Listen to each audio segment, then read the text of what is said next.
Bible പഴയ നിയമത്തിൽ നിന്നുള്ള വായന. സങ്കീർത്തനങ്ങൾ 102 അധ്യായം. കർത്താവേ, എൻ്റെ പ്രാർത്ഥന കേൾക്കണമേ. എൻ്റെ നിലവിളി അങ്ങയുടെ സന്നിധിയിലെത്തട്ടെ. എൻ്റെ കഷ്ടതയുടെ ദിനത്തിൽ അങ്ങ് എന്നിൽ നിന്ന് മുഖം മറക്കരുത്. അങ്ങ് എനിക്ക് ചെവി തരണമേ. ഞാൻ വിളിച്ചപേക്ഷിക്കുമ്പോൾ വേഗം എനിക്ക് ഉത്തരം തരണമേ. എൻ്റെ ദിനങ്ങൾ പുക പോലെ കടന്നു പോകുന്നു. എൻ്റെ അസ്ഥികൾ തീക്കൊള്ളി പോലെ ഇരിക്കുന്നു. എൻ്റെ ഹൃദയം പുല്ലുപോലെ വാടിപ്പോകുന്നു. ഞാൻ ആഹാരം കഴിക്കാൻ മറന്നു പോകുന്നു.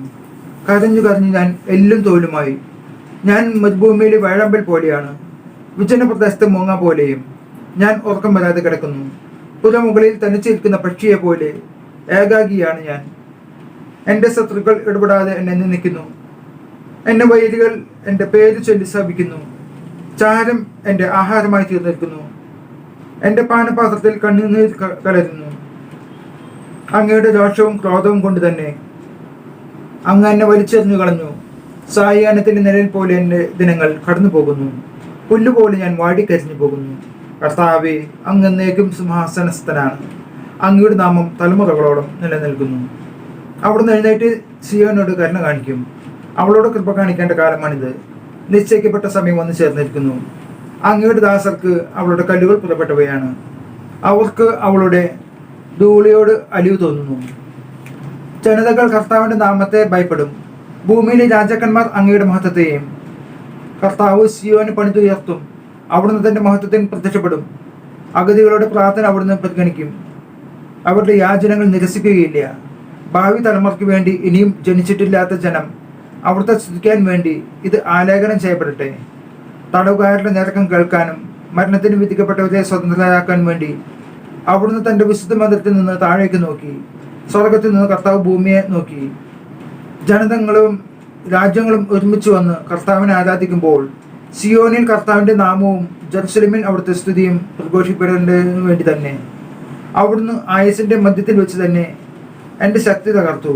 അവിടുന്ന് എൻ്റെ ദിനങ്ങൾ വെട്ടിച്ചുരുക്കി. വത്സരങ്ങൾക്ക് അറുതിയില്ലാത്തവനായ എൻ്റെ ദൈവമേ, എൻ്റെ ആയുസിന്റെ മധ്യത്തിൽ വെച്ച് എന്നെ എടുക്കരുത് എന്ന് ഞാൻ യാചിക്കുന്നു. പണ്ട് അവിടുന്ന് ഭൂമിക്ക് അടിസ്ഥാനമിട്ടു. ആകാശം അങ്ങയുടെ കരവേലയാണ്. അവ നശിച്ചു പോകും, എന്നാൽ അങ്ങ് നിലനിൽക്കും. അവയെല്ലാം വസ്ത്രം പോലെ പഴകിപ്പോകും. ഉടുപ്പ് മാറുന്നത് പോലെ അങ്ങ് അവയെ മാറ്റും. അവ കടന്നു പോവുകയും ചെയ്യും, എന്നാൽ അങ്ങേക്ക് മാറ്റമില്ല. അങ്ങയുടെ സംവത്സരങ്ങൾക്ക് അവസാനമില്ല. അങ്ങയുടെ ദാസരുടെ മക്കൾ സുരക്ഷിതരായി വസിക്കും. അവരുടെ സന്തതി പരമ്പര അങ്ങയുടെ മുമ്പിൽ നിലനിൽക്കും. എൻ്റെ ആത്മാവിയെ കർത്താവിനെ വാഴ്ത്തുക. എൻ്റെ അന്തരംഗമേ അവിടുത്തെ വിശുദ്ധ നാമത്തെ പോഴ്ത്തുക. എൻ്റെ ആത്മാവിയെ കർത്താവിനെ വാഴ്ത്തുക. അവിടുന്ന് നൽകിയ അനുഗ്രഹം ഒന്നും മറക്കരുത്. അവിടുന്ന് നിന്റെ അകൃത്യങ്ങൾ ക്ഷമിച്ചിരിക്കുന്നു. നിന്റെ രോഗങ്ങൾ സുഖപ്പെടുത്തുന്നു. അവിടുന്ന് നിന്നെ ജീവൻ പാതാളത്തിൽ നിന്ന് രക്ഷിക്കുന്നു. അവിടുന്ന് സ്നേഹവും കരുണയും കൊണ്ട് നിന്നെ കിരീടമണിയിക്കുന്നു. നിന്റെ യൗവനം കഴുകേണ്ടതുപോലെ നവീകരിക്കപ്പെടാൻ വേണ്ടി നിന്റെ ജീവിതകാലം അത്രയും നിന്നെ സംതൃപ്തനാക്കുന്നു. കർത്താവ് പീഡിതരായ എല്ലാവർക്കും നീതിയും ന്യായവും പാലിച്ചു കൊടുക്കുന്നു.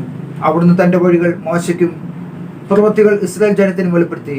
കർത്താവ് ആർദ്രഹൃദയനും കരുണ്യവാനുമാണ്, ക്ഷമാശീലനും സ്നേഹനിധിയുമാണ്. അവിടുന്ന് എപ്പോഴും ശാസിക്കുകയില്ല. അവിടുത്തെ കോപം എന്നേക്കും നിലനിൽക്കുകയില്ല.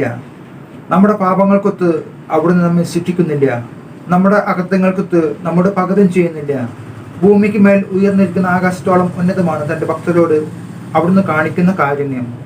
കിഴക്കും പടിഞ്ഞാറും തമ്മിൽ ഉള്ളത്ര അകലത്തിൽ നമ്മുടെ പാപങ്ങളെ അവിടുന്ന് നമ്മിൽ നിന്ന് അകറ്റി നിർത്തി.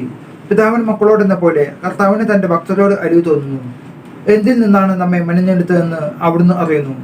നാം വെറും ധൂളിയാണെന്ന് അവിടുന്ന് ഓർമ്മിക്കുന്നു. മനുഷ്യന്റെ ജീവിതം പുല്ല് പോലെയാണ്. വയലിലെ പൂ പോലെ അത് വരിയുന്നു, എന്നാൽ കാറ്റടിക്കുമ്പോൾ അത് കൊഴിഞ്ഞു പോകുന്നു. അത് നിന്നിരുന്ന ഇടം പോലും അതിനെ ഓർക്കുന്നില്ല. എന്നാൽ കർത്താവിന്റെ കാരുണ്യം അവിടുത്തെ ഭക്തരുടെ മേൽ എന്നേക്കും ഉണ്ടായിരിക്കും. അവിടുത്തെ നീതി തലമുറകളോളം നിലനിൽക്കും. അവിടുത്തെ ഉടമ്പടി പാലിക്കുന്നവരുടെയും അവിടുത്തെ കൽപ്പനകൾ ശ്രദ്ധാപൂർവം അനുസരിക്കുന്നവരുടെയും മേൽ തന്നെ. കർത്താവ് തന്റെ സിംഹാസനം സ്വർഗത്തിൽ സ്ഥാപിച്ചിരിക്കുന്നു. എല്ലാവരും അവിടുത്തെ രാജകീയ അധികാരത്തിന് കീഴിലാണ്. കർത്താവിന്റെ വചനം ശ്രവിക്കുകയും അവിടുത്തെ ആജ്ഞ അനുസരിക്കുകയും ചെയ്യുന്ന ശക്തരായ ദൂതരെ അവിടുത്തെ വാഴ്ത്തുകയും നമ്മുടെ കർത്താവായ യേശു മിശിഹായ്ക്ക് സ്തുതി.